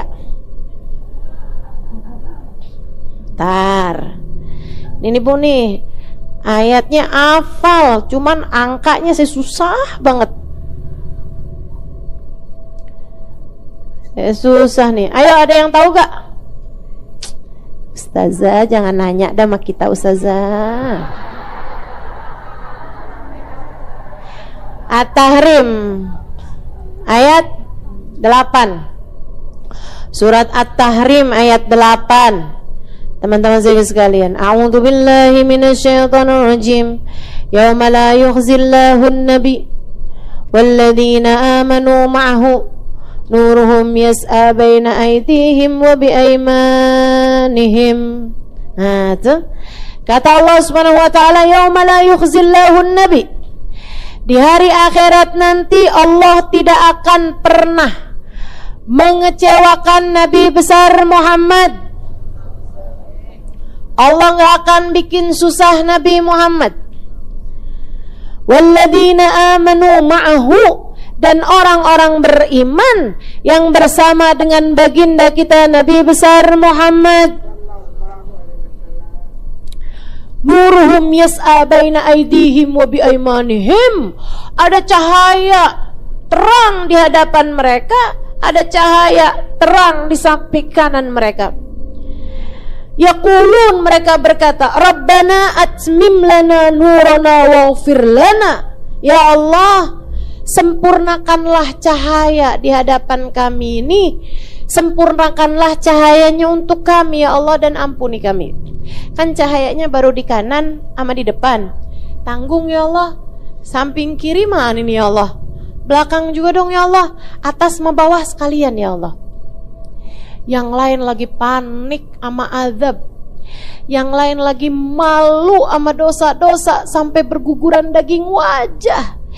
Yang bersama dengan Nabi Muhammad, nuruhum yas'a baina aydihim wa biaymanihim. Ada cahaya di hadapan mereka, ada cahaya di samping kanan mereka, dan mereka masih meminta tambahan cahaya. Yang lagi cuman pengen selamat, yang ini minta tambahan cahaya, berbangga dengan banyaknya dan terangnya cahaya mereka. Siapa tuh? Yang bersama dengan Nabi Muhammad. Nabi Muhammad dan yang bersama dengan Nabi Muhammad. Kita cuman perlunya satu. Pertanyaan kita cuma satu. Adakah kamu di antara yang akan bersama dengan Nabi Muhammad hari itu? PR kita tuh. Minta selamat sama Allah Subhanahu wa taala. Amin ya rabbal alamin. Mudah-mudahan Allah selamatkan kita. Rabbi ighfir lana warhamna wa tub alaina. Ya, harus kita baca nih di sepanjang bulan Rajab ini. Masih ada sisa beberapa hari bulan Rajab, habis subuh sama habis maghrib ya. Kata Allah Subhanahu wa ta'ala, Qul ara'aytum in ahlakani Allah wa man ma'iya wa rahimana faman yujirul kafirina min adzabin alim. Qul huwar rahman. Katakanlah, dialah Allah yang Maha Rahman. Amanna bih, kami beriman padanya. Wa alaihi tawakkalna, dan kepada Allah kami serahkan segala urusan kami. Fasata'lamuna man huwa fi dhalalim mubin. Kalian semuanya akan tahu siapa yang berada dalam kesesatan yang nyata. Qul ara'aytum in asbaha ma'ukum ghaura faman ya'tikum bima'in ma'in. Sampaikanlah kepada umatmu, kepada semua manusia, wahai Muhammad, in asbaha ma'ukum ghaura, jika air kalian menjadi ghaur, menjadi ghaur. Apa tuh ghaur? Ghaur itu susah didapat, kering, sungainya kering, mata airnya kering, gak turun hujan, kemarau. Faman ya'tikum bima'in ma'in. Menurut kalian siapa yang bisa mendatangkan air yang ma'in, yang mengalir, air yang jernih? Menurut kalian siapa yang bisa mendatangkan air yang jernih? Makanya bisa saya baca ini, kita bilang Allahu Rabbuna wa Rabbul. Yang bisa mendatangkan air adalah Allah, Tuhan kami dan Tuhan alam semesta. Makanya kita kalau habis minum nih ya, saya ajarin minum ya. Aus, kamu pikir gak aus apa?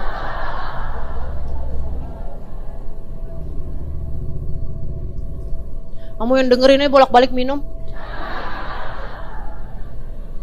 Nih kalau habis minum gini, baca alhamdulillahilladzi ja'ala hadzal ma'adzban furatan bifadlihi wa lam yaj'alhu milhan ujajan bidunubina.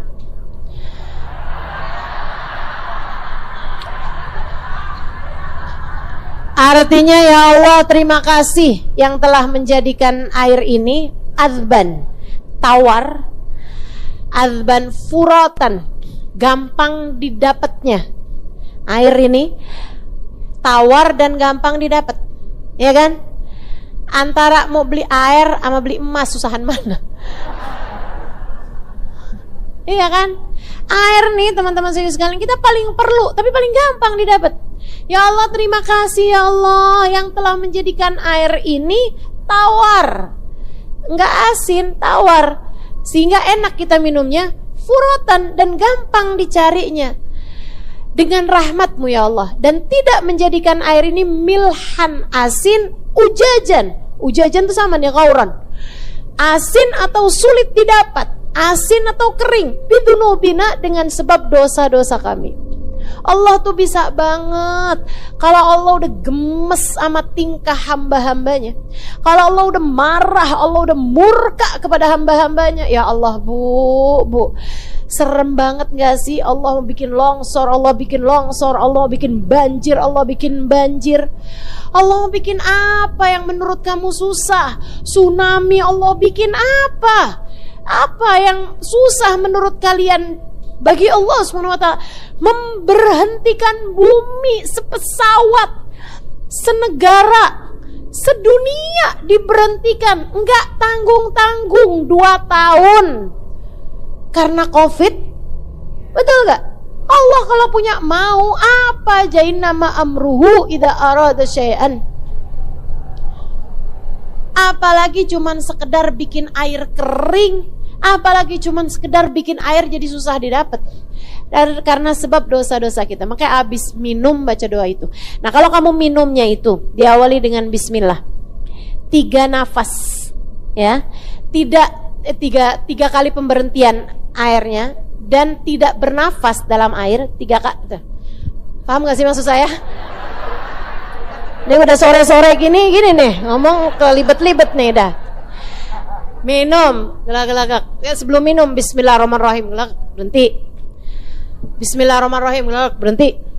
Bismillahirrahmanirrahim, gelak, berhenti.